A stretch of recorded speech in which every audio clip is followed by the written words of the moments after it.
Astaghfirullah. Bismillahirrahmanirrahim. Assalamualaikum warahmatullahi wabarakatuh.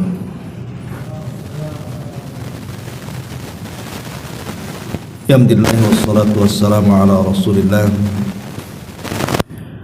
wa ala alihi wa sahbihi wa mawalah wa la hawla wa la quwwata illa billahi wa ba'du.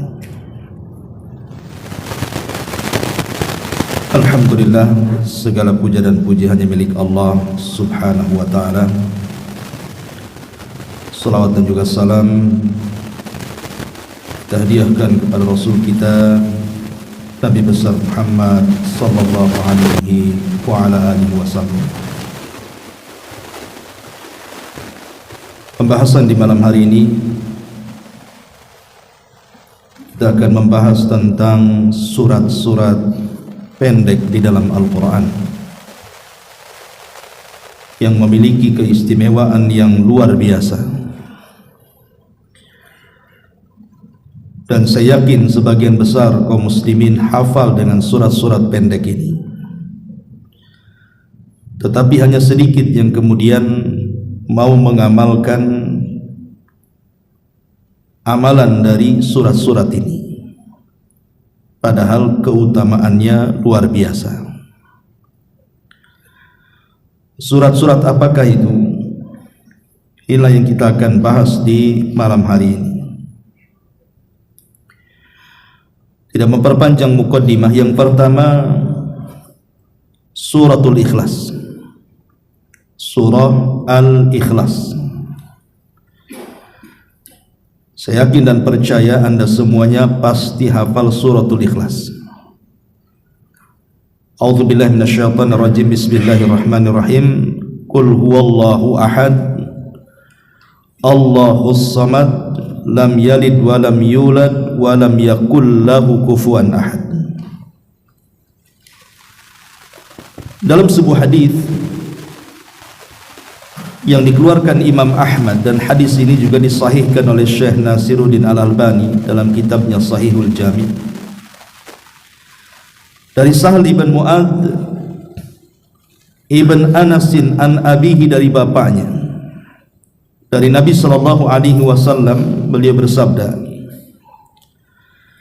man qara'a qul huwallahu ahad asyra marratin banallahu lahu baitan fil jannah. Barang siapa yang membaca qul huwallahu ahad 10 kali dalam satu hari,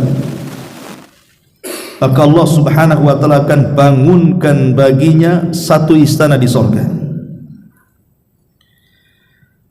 Kemudian Umar bin Khattab radhiyallahu anhu ketika itu heran dengan keutamaan yang sangat agung orang yang membaca 10 kali surah Al-Ikhlas ini. Oh, kalau kita baca satu hari ini 10 kali, ya bisa terus-terusan dalam satu waktu, bisa juga dicicil, umpamanya pagi 3, siang 3, sore 3, malam 1 umpamanya kan. Yang penting 10 kali. Maka itu cukup, kemudian Allah akan bangunkan satu istana untuk kita di sorga. Jadi Umar mengatakan, idzan nastakthir ya Rasulullah. Kalau begitu, kata Umar bin Khattab radhiyallahu an, saya akan memperbanyak membaca surat ini. Maka Nabi sallallahu alaihi wasallam mengatakan, Allahu aktsar wa atyab. Wahai Umar, Allah itu jauh akan lebih banyak lagi memberikan balasan dan kebaikannya kepada kita. Dan ini luar biasa. Membangun satu istana di dunia saja perlu biaya banyak. Jangan lagi istana, rumah kecil saja kita harus mengeluarkan biaya cukup banyak untuk mengadakan batu batanya, semennya, besinya, tukangnya, dan macam-macamnya kan begitu. Tetapi membangun istana di sorga itu tidak perlu memanggil tukang, menyediakan peralatan, ataupun apapun yang berkaitan dengan bangunan, cukup membaca Qul huwallah 10 kali dalam satu hari, itu sudah bisa Allah bangunkan satu istana untuk kita di surga. Kan luar biasa. Ini hadis yang pertama. Hadis yang kedua, hadis Abi Sa'id Al-Khudri radhiyallahu anhu, dia mengatakan Nabi sallallahu alaihi wasallam bersabda, ayajizu ahadukum an yaqra'a thuluthul Qur'an, atau an yaqra'a thuluthal Qur'ani fi lailatin. Rasul mengumpulkan para sahabatnya kemudian mengatakan, lemahkah kalian untuk setiap malam membaca sepertiga Al-Quran? Kata Nabi SAW, kenapa kalian lemah? Bisa enggak kalian itu membaca setiap malam Al-Quran itu minimalnya sepertiga Quran? Kemudian sahabat mengatakan, ayyuna nutiku dzalika ya Rasulullah.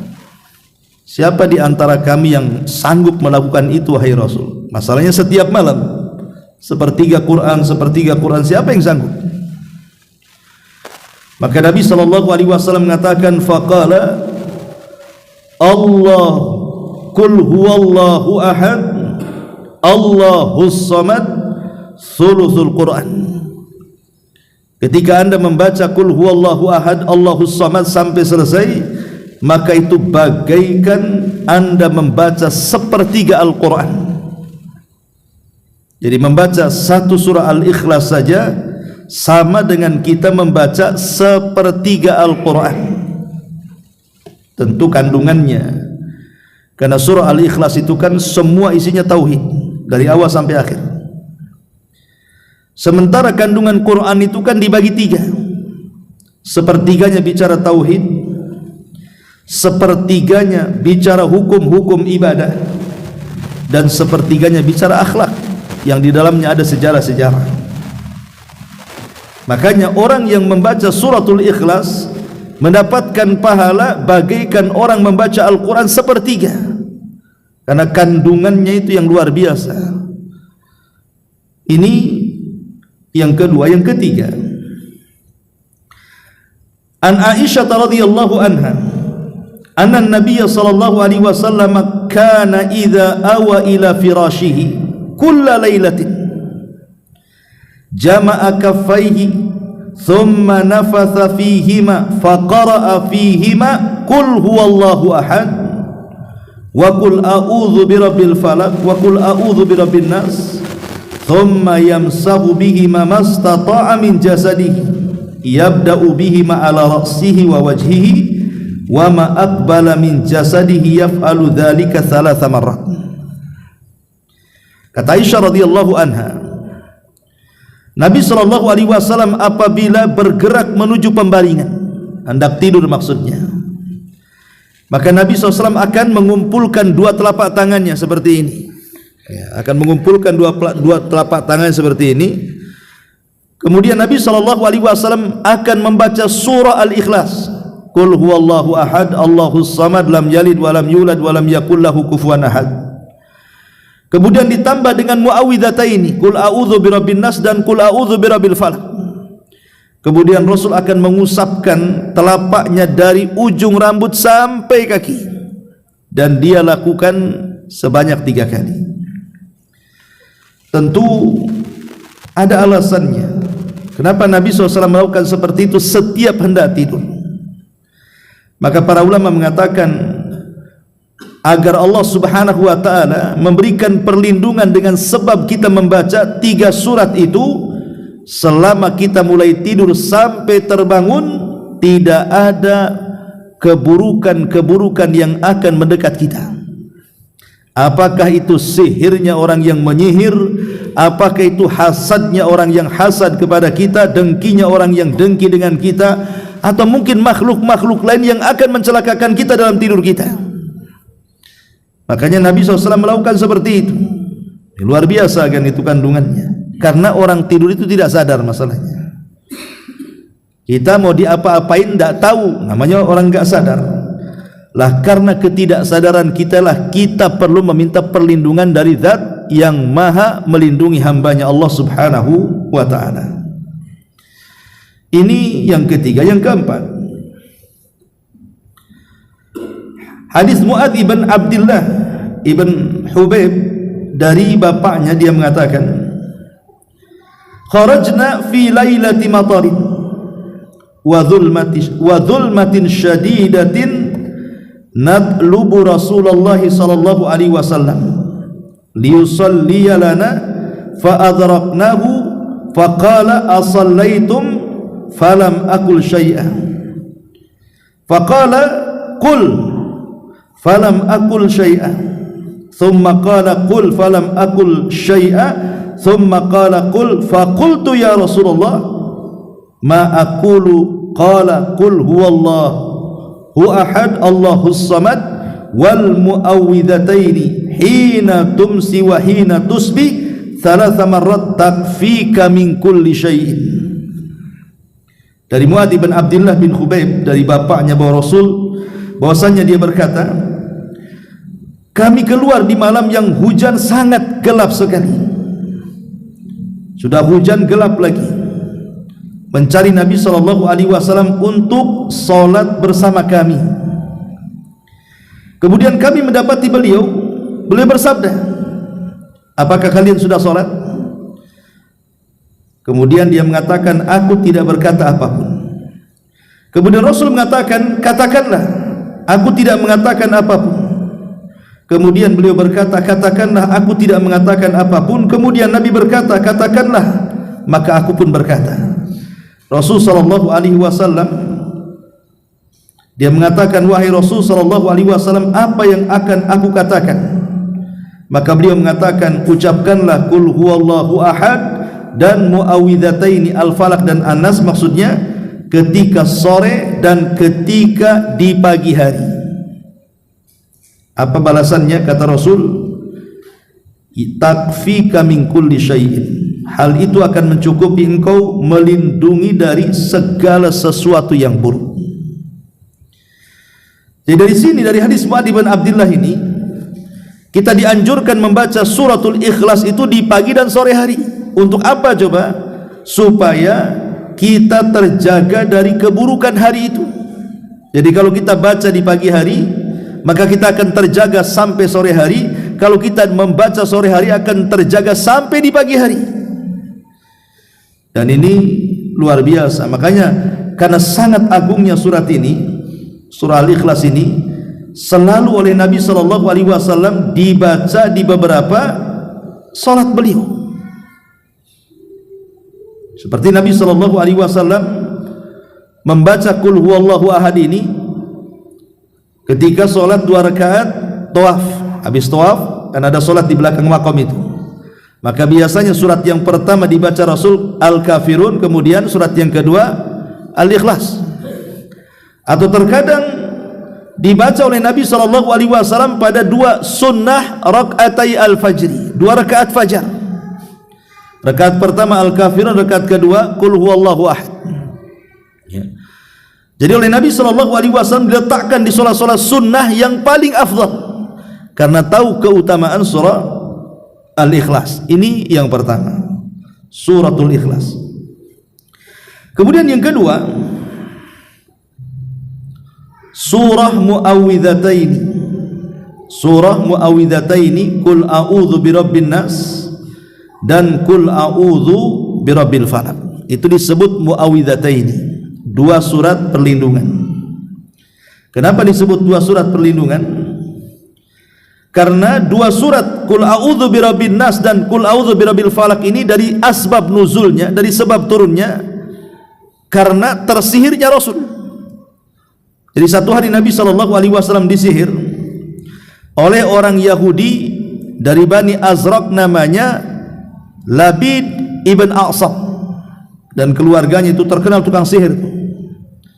Lah orang-orang Yahudi datang kepada Labid ibn A'sam ini dengan menawarkan bayaran sekian dan sekian agar Labid ini menyihir Nabi. Akhirnya kemudian Labid bin A'sam ini mengutus saudarinya untuk mencari bukhul dari benda-benda yang berkaitan dengan jasad Nabi.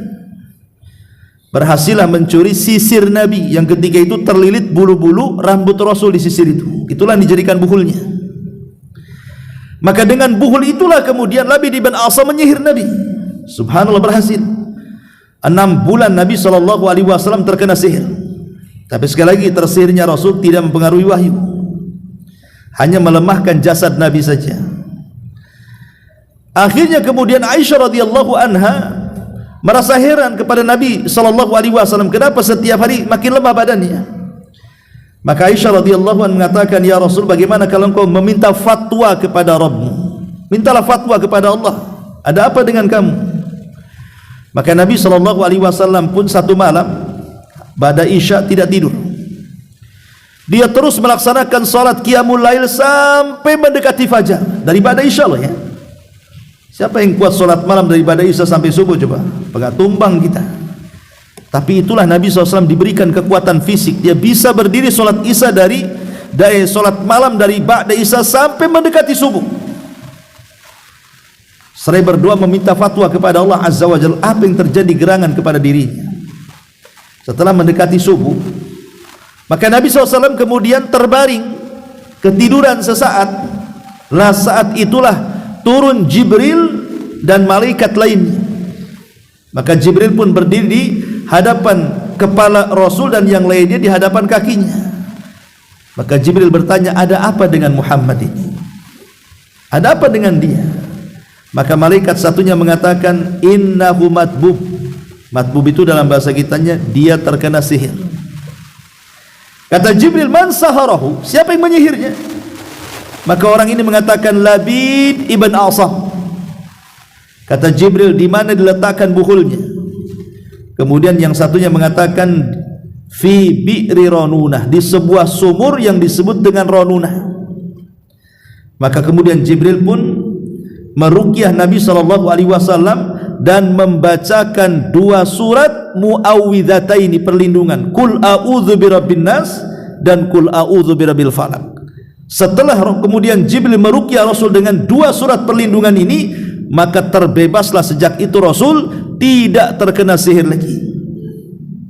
Ketika kemudian ditunjukkan buhulnya di sumur Ranunah itu seperti kepala setan itu, merah airnya. Ketika Ali radhiyallahu anhu hendak mengambil buhulnya, maka Rasul melarang. Takut keburukannya menyebar, kata Rasul, timbun saja sumurnya. Maka sumurnya ditimbun, dan sumurnya sampai hari ini ada kan itu. Bahkan dipagari sama kerajaan Saudi itu dan menjadi situs sejarah. Bahwa di sumur itulah pernah diletakkan buhul Labid ibn Asam yang hendak menyihir Nabi SAW. Maka sejak itu para ulama mengatakan bahwa surah Qul a'udzu birabbil falaq dan Qul a'udzu birabbin nas adalah muawwidhataini, 2 surat perlindungan. Jadi kalau kita ingin dilindungi dari setan, dari gangguan setan, dari gangguan hasad, dari gangguan dengki, dari gangguan sihir, dukun dan yang semacamnya, maka langgengkan membaca surah muawwidhataini, baik di pagi ataupun di sore hari. Jadikan zikir pagi petang supaya kita terjaga dari keburukan-keburukan itu. Ini yang kedua, surah muawwidhataini. Kemudian yang ketiga, surah Al-Fatihah. Saya yakin setiap muslim pasti hafal surah Al-Fatihah, karena dibaca dalam setiap solat lah kan begitu. Solat wajib saja minimalnya 17 kali itu surah Al-Fatihah kita baca setiap hari itu. Belum sunnahnya, itu setiap hari. Artinya kalau tidak hafal berarti dipertanyakan tuh Islamnya, kecuali dia mu'alaf. Kenapa? Karena surah Al-Fatihah itu menjadi rukun yang menentukan sah dan tidaknya solat seseorang. Makanya harus hafal. Anda tidak mengapa tidak membaca surat dalam solat, tapi jangan sampai meninggalkan Fatihah. Kalau kita membaca Al-Fatihah walaupun tidak baca surat, tetap sah solatnya. Tapi kalau kita baca surat walaupun dimulai daripada Al-Baqarah sampai Qul a'udzu birabbin nas di ujung Quran, dari awal sampai ujung Quran, tapi kalau Al-Fatihah tidak dibaca maka tidak sah solatnya. Ya, karena Fatihah itu menjadi rukun daripada rukun-rukun solat. Lalu dijelaskan satu hari Abu Sa'id Al-Khudri radhiyallahu anhu menceritakan bahwa dia pulang dari safar. pulang dari safar ini kehabisan bekal, kemudian mampir di sebuah pedesaan. Kononnya masuk ke desa tersebut supaya mendapatkan jamuan makanan, karena mereka adalah tamu. Rupanya masuk ke desa tersebut, tidak ada satupun orang desa yang memberikan bekal safar. Semua bakhil. Tidak ada yang kasihan dengan rombongan para sahabat yang dipimpin Abu Sa'id Al-Khudri. Akhirnya saking kesalnya para sahabat, ya sudah, kalau memang warga sini tidak ada yang memberikan bekal untuk mereka, kita cari tempat lain. Ketika mereka sudah bergerak keluar dari desa tersebut, qadarullah pula kepala desanya tersengat kala jengking. Kepala desanya itu tersengat kala jengking. Dan di desa itu tidak ada tabib, tidak ada dokter yang bisa mengobatinya. Akhirnya kemudian salah seorang dari warga desa itu melihat bahwa rombongan para sahabat yang pulang safar ini, yang sedang melakukan safar ini, nampaknya ada orang yang bisa mengobati. Langsung kemudian mereka dicegat dan dipanggil, kemudian diberitahu bahwa pemimpin kami tersengat kalajengking, siapa di antara kalian yang bisa menyembuhkan? Tiba-tiba ada seorang sahabat mengatakan, saya bisa, tapi syaratnya sediakan beberapa ekor kambing untuk kami makan. Mereka akhirnya mengatakan, ya, selama kepala desa kami sembuh, maka kami siap memberikan kambing-kambing kami untuk kalian. Tadi bakhil, sekarang dermawan. Karena syaratnya harus menyembeli, harus mengobati penyakitnya kepala desa yang terkena sengatan kalajengking tadi. Subhanallah. Jadi ada seorang sahabat ini membaca surah Al-Fatihah. Dia hanya membaca surah Al-Fatihah dan tidak membaca surat yang lain. Kemudian diusapkan kepada badan kepala desa yang tersengat kalajengking, tiba-tiba sembuh.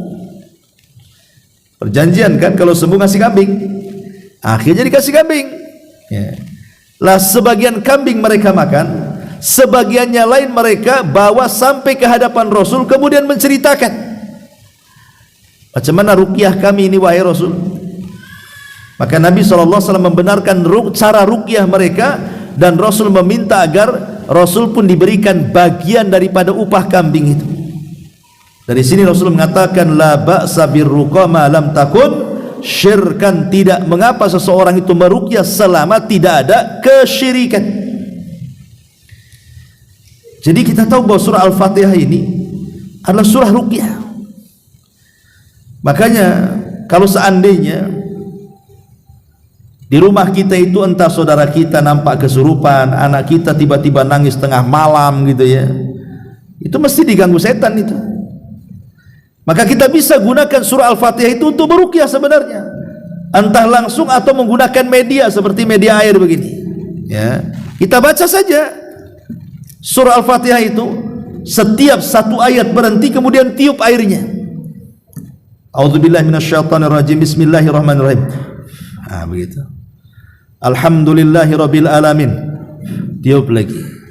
Baik tiup dengan sedikit ludah ataupun hanya sekedar angin saja. Maka sampai waladhdallin ini, maka ini air menjadi air ruqyah sudah. Dan tidak disyaratkan harus seorang peruqyah membacanya, Anda juga bisa, yang penting hafal Al-Fatihah kan gitu. Karena keajaibannya pernah diteliti oleh para peneliti Jepang. Ketika ada dua botol air, yang satu dibacakan Quran, yang satu tidak dibacakan Quran. Setelah diteliti di laboratorium, rupanya air yang dibacakan Quran itu molekulnya lebih padat dibandingkan air yang tidak dibacakan Quran. Artinya air yang memiliki kepadatan molekul itu bisa digunakan untuk detoks, semacam pengusir racun dalam badan gitu kan. Siapa yang meneliti? Orang-orang kafir Jepang sana. Sekalipun orang-orang Jepang gak meneliti, kita yakin, karena namanya wahyu itu kan, cukup kita katakan samina wa ata'na, apalagi adalah penelitian. Jadi itulah kehebatan ruqyah itu, dengan membacakan surah Al-Fatihah kepada sarana air itu. Ma'asyiral muslimin wal muslimat rahimani wa rahimakumullah. Intinya bahwa surah Al-Fatihah itu disebut suratul syifa. Surat sebagai penyembuh, untuk menyembuhkan segala penyakit. Kata Rasul, Fatihatul Kitab Shifaun min kulli da'in illa sab. Fatihah kitab itu bisa menyembuhkan semua penyakit kecuali kematian. Ya, kalau kematian tidak bisa lah dibaca Fatihah nggak hidup, pasti mati. Orang mati tidak mungkin hidup lagi kan itu. Tapi semua penyakit bisa disembuhkan dengan Fatihatul Kitab, kata Nabi sallallahu alaihi wa ala alihi wasallam. Dan banyak lagi, apalagi kalau kita lihat sebuah hadisnya dari Abi Hurairah radhiyallahu anhu, Nabi mengatakan kepada Ubay bin Ka'ab, atuhibbu an u'allimaka suratan lam yanzil fit Taurati wala fil Injili wala fiz Zaburi wala fil Furqani. Maukah ku ajarkan kepadamu satu surat? Surat ini tidak terdapat dalam Taurat, tidak terdapat dalam Injil, tidak terdapat dalam Zabur, bahkan tidak terdapat dalam Quran yang semisalnya. Kemudian kata Nabi SAW pada Ubay, itulah Fatihatul Kitab, itulah surah Al-Fatihah yang tidak ada dalam Taurat, tidak ada dalam Injil, tidak ada dalam Zabur, bahkan tidak ada dalam Al-Quran yang semisalnya. Luar biasa itu surah Al-Fatihah ini. Makanya Imam Ibnul Qayyim rahimahullahu ta'ala sampai membahas dan membukukan satu buku yang sangat tebal, namanya Madarijus Salikin fi Iyyaka na'budu wa iyyaka nasta'in. Bayangkan membahas Iyyaka na'budu wa iyyaka nasta'in saja sampai Imam Ibnul Qayyim itu membuat buku berjilid-jilid menyebutkan keutamaannya. Di antara keutamaan Al-Fatihah atau surah Fatihatul Kitab ini yang ketiga, surah Al-Ikhlas, Muawwidhataini, kemudian surah Al-Fatihah. Kemudian yang keempat, surah Al-Kahfi. Ya, mungkin surah Al-Kahfi ini ya kalau tidak biasa mengamalkan ya mungkin dah hafal. Tapi minimalnya kalaupun tidak hafal, kalau selalu mengamalkannya, minimalnya kalau ambil Quran kemudian buka surah Al-Kahfi maka akan lancar bacaannya. Karena dibaca setiap Jumat kan gitu. Disebutkan dalam sebuah hadis Nabi SAW mengatakan, man qara'a surat Al-Kahfi fi yaumil jum'ati adha'a lahu min nuri ma bainal jum'ataini. Barang siapa yang membaca surah Al-Kahfi pada hari Jumat, dia akan disinari cahaya di antara dua Jumat. Dia akan disinari oleh cahaya di antara dua Jumat. Apa maksudnya? Diberikan cahaya di antara dua Jumat itu. Ma'asyiral muslimin yang dimuliakan Allah Subhanahu wa taala, ada yang mengatakan bahwa diberikan cahaya di antara dua Jumat itu maksudnya dia akan diberikan hidayah antara Jumat satu ke Jumat berikutnya, karena hidayah itu adalah cahaya. Jadi kita akan dibimbing oleh Allah Subhanahu wa taala. Kalau Jumat ini kita baca surah Al-Kahfi, Jumat berikutnya kita baca surah Al-Kahfi, maka antara Jumat ke Jumat itu kita akan dinauki hidayah Allah Subhanahu wa taala. Dan ini luar biasa, ya. Luar biasa bahwa sampai seperti itu. Ada yang mengatakan bahwa cahaya di sini ya artinya Allah akan berikan kecerahan wajah. Orang yang suka mengamalkan surah Al-Kahfi ini wajahnya akan terang. Ada yang mengatakan pahala, macam-macam penafsiran para ulama. Tapi yang jelas bahwa memang ada perselisihan para ulama tentang masalah hadis membaca surah Al-Kahfi di malam Jumat atau di hari Jumat itu. Ada sebagian ulama melemahkan hadisnya, ada juga yang mensahihkan. Tetapi kebanyakan para ulama banyak juga yang mensahihkan, sehingga membaca surah Al-Kahfi di hari Jumat itu adalah mustahab, sebuah sunnah. Dan itu difatwakan para ulama kibar. Ya, jadi kalau kita ingin membaca surat di hari Jumat, maka pilihlah yang disyariatkan, surah Al-Kahfi. Kadang kita di hari Jumat Al-Kahfinya tak dibaca, Yasin pula yang dibaca. ya kan? Padahal harusnya Al-Kahfi dulu lah kan begitu. Itu yang memang jelas-jelas hadisnya. Kenapa coba? Apa sih alasannya kenapa kita harus membaca, ataupun ya tidak wajib, maksudnya dianjurkan dan disunahkan setiap datang hari Jumat itu membaca surah Al-Kahfi? Begini, karena kita tahu bahwa hari Jumat itu sayyidul ayyam, pemimpinnya hari-hari. Allah Subhanahu wa taala ketika menciptakan langit dan bumi itu dimulai hari Ahad dan diakhiri dengan hari Jumat. Begitu juga nanti pada hari kiamat. Kiamat terjadi kapan? Hari Jumat juga. Dan peristiwa-peristiwa besar itu terjadi hari Jumat, termasuk tanda-tanda kiamat, munculnya Dajjal dan yang semacamnya sebagai muqaddimah hari kiamat. Lah di antara keagungan surah Al-Kahfi kalau kita baca adalah baik 10 ayat di awal atau 10 ayat di akhir atau semuanya lah kita baca, itu bisa melindungi kita dari fitnah Dajjal. Fitnah Dajjal, kenapa? Fitnah Dajjal itu dia akan membawa banyak fitnah kan Dajjal itu. Pertama, dia akan membawa fitnah agama. Dajjal itu datang kepada kita membawa fitnah agama. Setiap orang yang ditemui Dajjal diminta kufur, beriman kepada Dajjal dan kufur kepada Allah. Ini yang pertama, fitnah agama, dan ini fitnah yang luar biasa. Yang kedua, fitnah kekuasaan.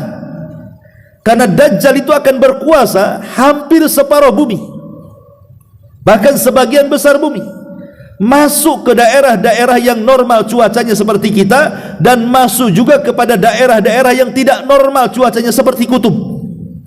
Makanya hadisnya, satu harinya bagaikan 1 tahun, 1 hari berikutnya bagaikan 1 bulan, 1 hari berikutnya bagaikan 1 pekan, baru 1 hari berikutnya 4 hari setelah 3 hari awal, baru kepada daerah-daerah yang normal cuacanya.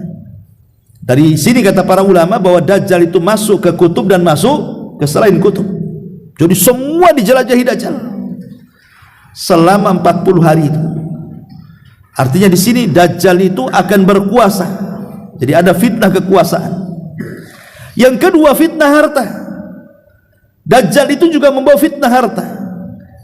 Karena dia akan datang kepada sebuah tempat, kalau mereka beriman kepada Dajjal, maka Dajjal akan merintahkan bumi untuk mengeluarkan seluruh pembendaharaannya.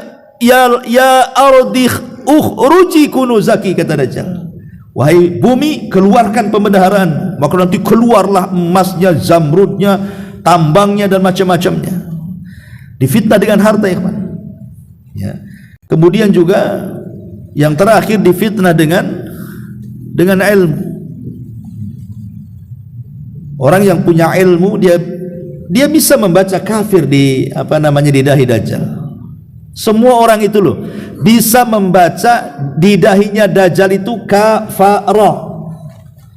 Tapi karena sudah terfitnah ilmu mereka tidak bisa membedakan mana Tuhan, mana selain Tuhan.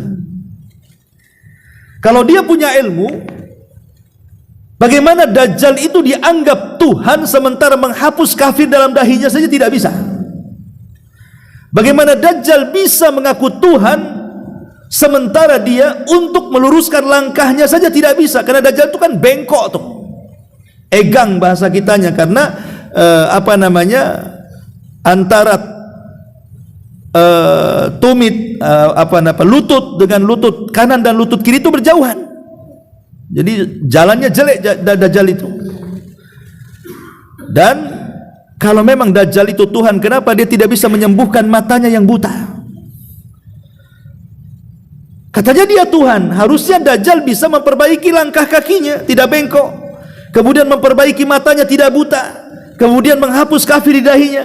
Dia tidak bisa. Berarti dia bukan Tuhan kan gitu. Tapi orang terfitnah dengan Dajjal tetap saja memfitnah Dajjal.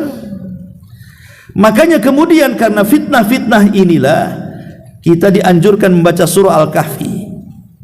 Karena dalam surah Al-Kahfi itu terdapat 4 fitnah yang bisa melawan Dajjal. Pertama, fitnah agama. Dan itu disyaratkan kepada siapa? Kepada Ashabul Kahfi.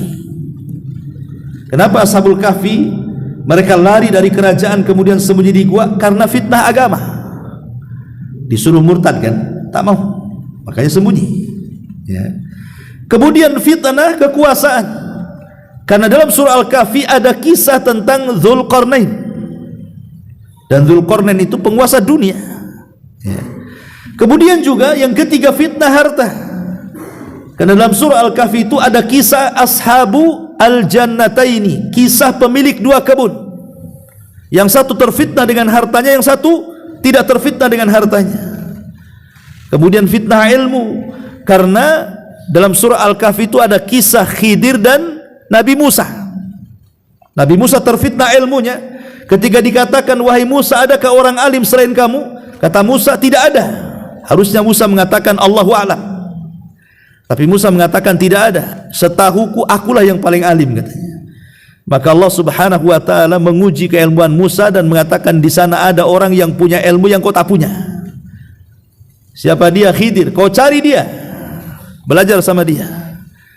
Nah, jadi karena fitnah-fitnah ini ada di beberapa kisah dalam surah Al-Kahfi tadi, itulah kenapa surah Al-Kahfi itu menjadi satu-satunya surat yang kalau kita baca bisa terhindar dari fitnah Dajjal.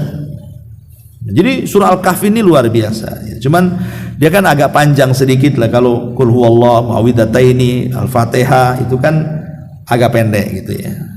Tapi kalau khusus Al-Kahfi ini cukup panjang. Tapi lihat keutamanya luar biasa, dan itu pun dibaca seminggu sekali kan di hari Jumat.